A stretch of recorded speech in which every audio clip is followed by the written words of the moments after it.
as I mentioned a week or so ago, of the hiermologic genre of Plagal First. Okay.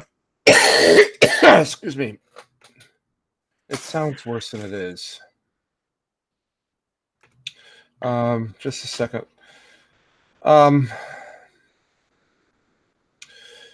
Let me just bring up some things here, and then I'll kind of get you started here. All right. Unfortunately, I'm probably not going to be able to do a great deal of recording for a wee while. Oh, no problem. No problem. There's plenty of stuff I think up there. I'd have to check. Mm-hmm. Come on, computer.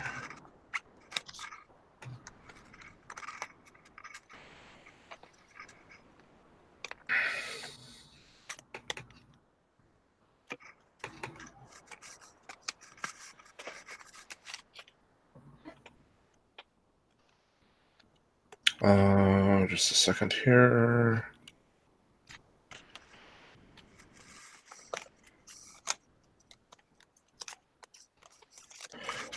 For some reason, it just seems to take forever for this to come up, so bear with me. All right, no problem. How was your week? It was good. It was good. Yeah. a lot of rain around here, as is normal. Oh, it's been up in the 90s this week. Yeah, I think it's I think Rochester is the third cloudiest city in the United States. Oh, as long as it stays in the as long as it stays no hotter than the 70s, I'm usually pretty fine. But if I remember anything about the East Coast, it doesn't, and it gets humid. Yeah, yep, it does, and especially since we're right on the lake. It's Which lake are you on? Lake Ontario, right? Stone's throw away. Okay. All right. So come on, computer. Quit giving me grief.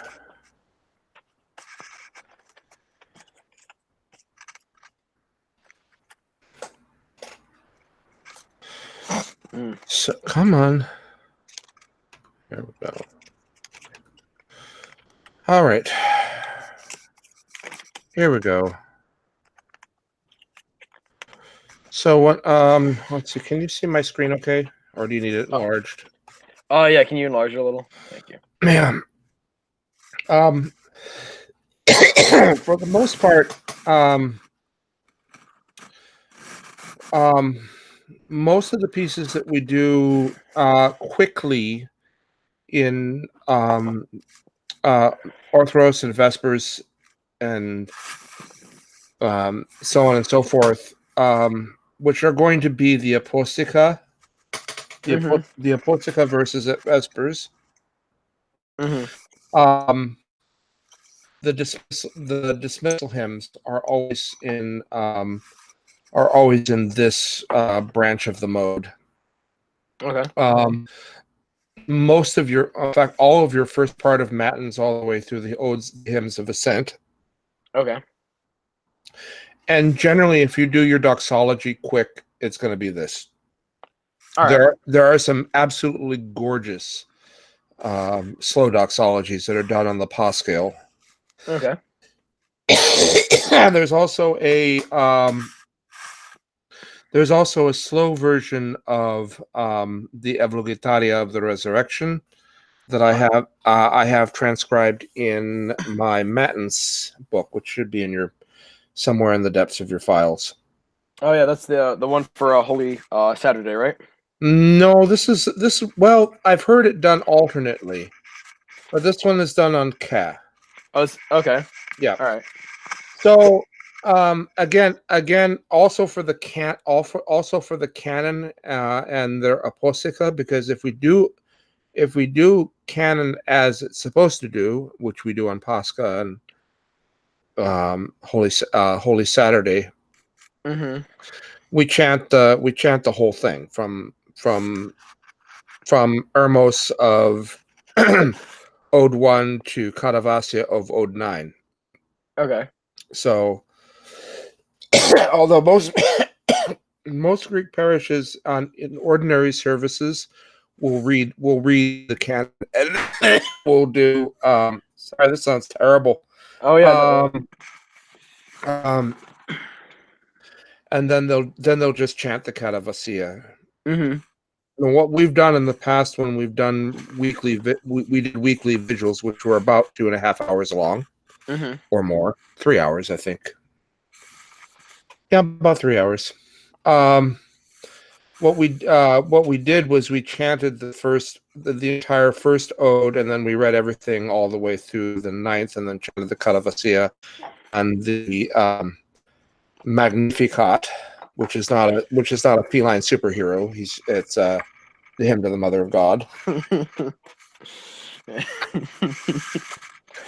I couldn't help it. When I was a young lad, I remember hearing the term Magnificat, and I was an avid comic book geek. Let's just be honest, and embrace it. I used to think it was a feline superhero, like Mighty Mouse, Magnificat. And on the same token, Kyrie eleison was some Norwegian lady, as was and Agnes Day was related to Doris Day, and we didn't go ahead with my childhood ignorance. But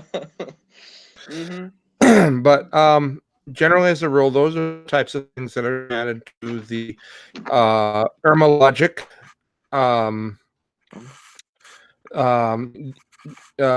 genre or genera, in as we say in Greek, of this mode. Now, the characteristics of this mode, John doesn't really touch on it in this. This was actually his very first book that I put back in your box, because I realized that he didn't get as far as Plago first. Okay. So the big thing, the big characteristic of hiermologic Plago first, and by the way, we can, much like all other hiermologic modes, there are slow versions of this particular mode. Theotokos Partheni, Theotokos and Virgin Rejoice, that's done at Latis, at the Blessing of Loaves, is done to tradition. The Petros melody that's done to this is done in a slow version, because we chant the dismissal hymn. We chant the dismissal hymn of the day twice, and then both now and ever, and then we do a slow version of O Theotokos and Virgin Rejoice, while the priest senses the Arthoclesia. The key characteristic of hiermologic is that it basically copies the bottom tetrachord on the upper side, and it stays there. And this is what we referred to in previous lessons as trochos, or the wheel, where the upper half basically mimics the upper half of the scale mimics the bottom half. So you don't have this phenomenon. You don't have this phenomenon in trochos of the ascending zo. Zo always stays in the natural, because it's basically vu. Okay. That's the so, and if the melody were to shift down to the pa melody, which would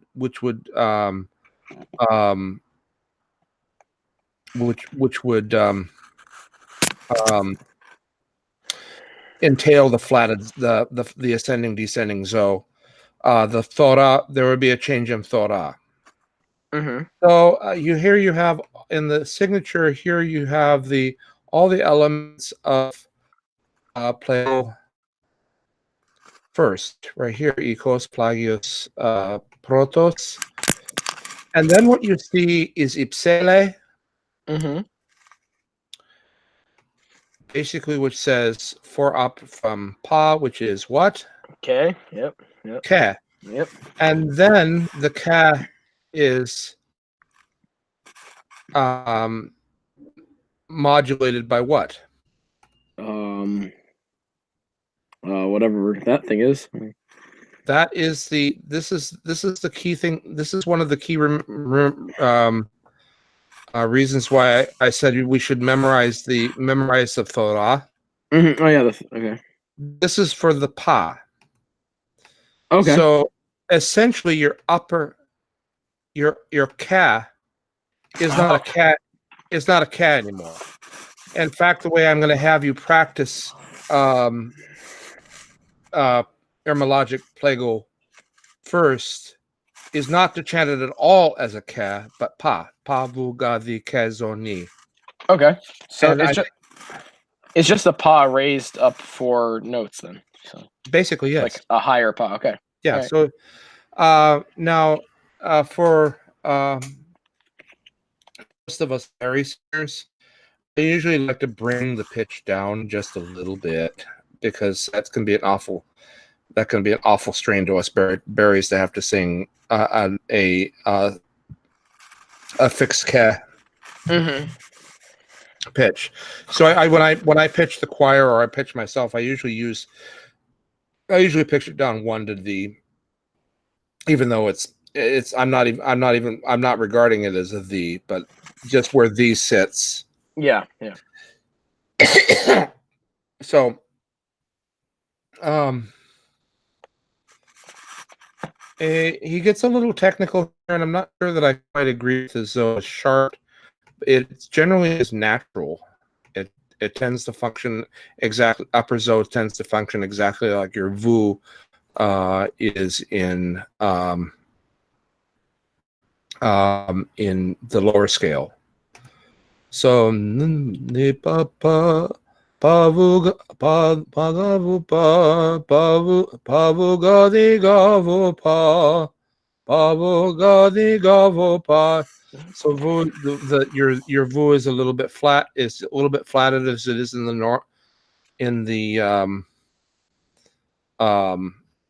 the lower scale.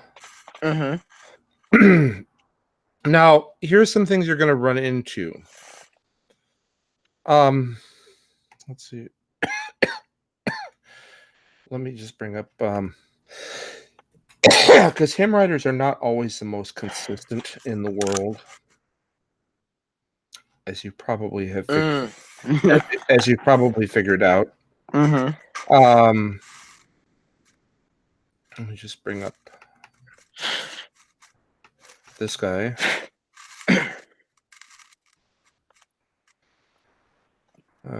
Come on, get up there.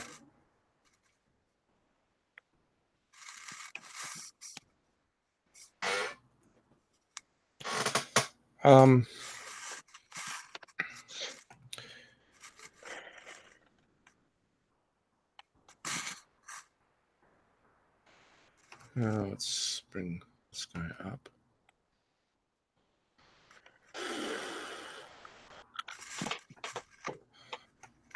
Okay.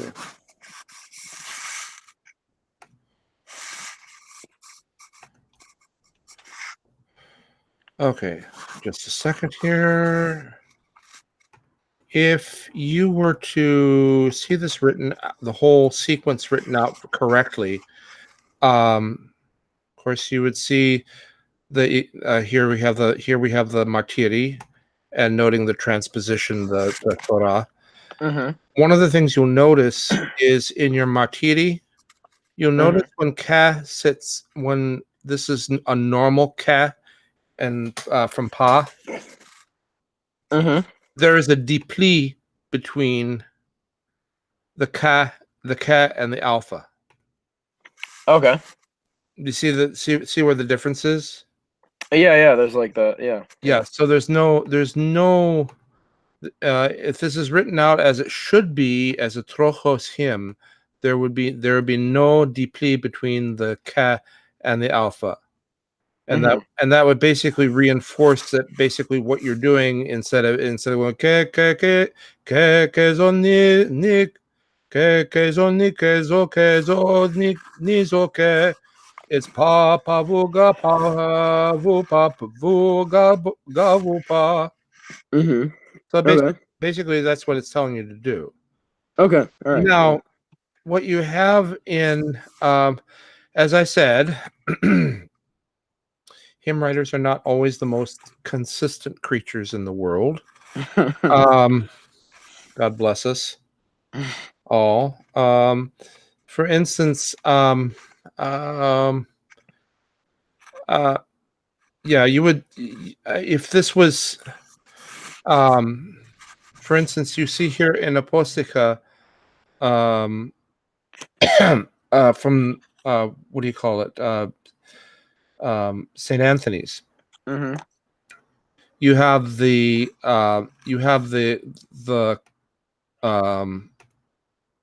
comata up here, or the comma right up here, indicating upper tetrachord, and a normal pas scale, and you have the dipli. You have the dipli between the ka and the lower alpha. So this is not technically invalid. It's been done, but as I said, it's not terribly. There's just not a great deal of consistency across the board sometimes on this hymn. Most of us who are trained to write tend to write these as if it's really a pa. So we would never, for instance, put that little comma up here, or the dipli in between the upper and lower rank of the martiri. Okay. So valid. Just realize essentially what you're doing in this is basically a trokos. Okay. So that's the big that's the big thing about this mode. Just realize that there are a couple of different ways of doing this. Of course, mine from my teacher is of course correct.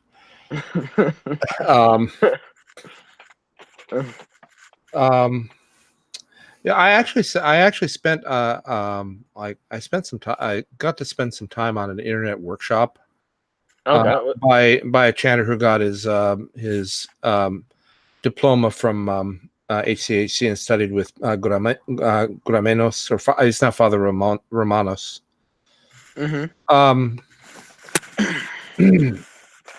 But Trokos is a phenomenon that you're going to see across the board in Plago first, whether it's marked or not, and it pops up not only in this, but as I've alluded to in our previous lessons, it can also be used as a variant in the lower Plago first.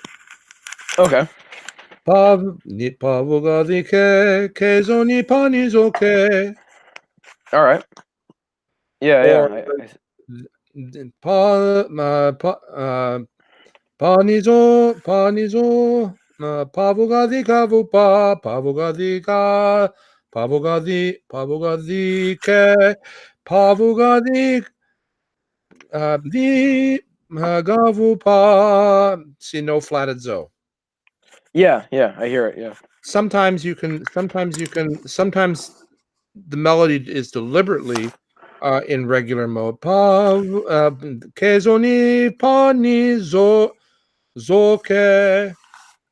And again, if some of it honestly is left to the chanter to interpret it as a trokos. Some of us are very explicit and we'll actually put the thora in. As I think there's a couple examples of this in the praises.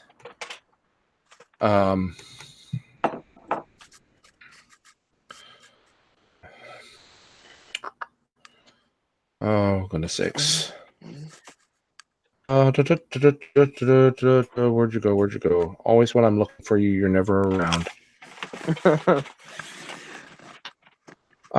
And this is really a phenomenon that's unique to this particular mode. The only thing that comes close to it is Plagal second, where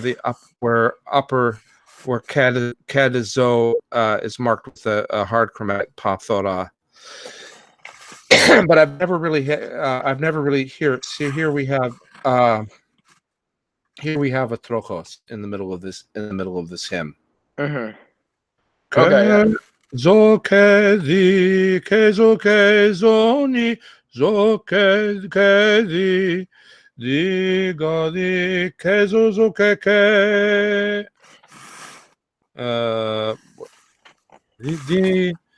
digadi keke di kezoni panizo pavug Pavugadi ke pavugadi gavu pavu papa, and then here we shift back to the mode with the agya on the V. Oh, okay. All right. But this is why memorize your Torah. Okay. All right. Memorize your Torah. They're your world's best. They're your world's best friend to making good Byzantine music. Okay, all right. Particularly if your hymnodist has that in mind. Mm-hmm. So I think what I'm gonna have you do is I'm gonna have you play around with Apostica. Okay. Just play around with it. We're not gonna do any serious work until my voice gets better and I can actually do some work with you. Okay. All right. So let's take a look at the brief Apostica. Why don't you try 1 and 2? Definitely 1 and 2 if you're feeling up to it. All right. So hopefully my voice will be on the mend next week. Right now I feel like I inhaled the contents of a cement mixer. All right. I hope you get better. Yeah. I hope so too. Yeah. All right. So we will see you next Thursday. Okay. All right. We'll do. Okay. And blessed Pentecost to you, sir. Oh, you too. And give my regards to your family.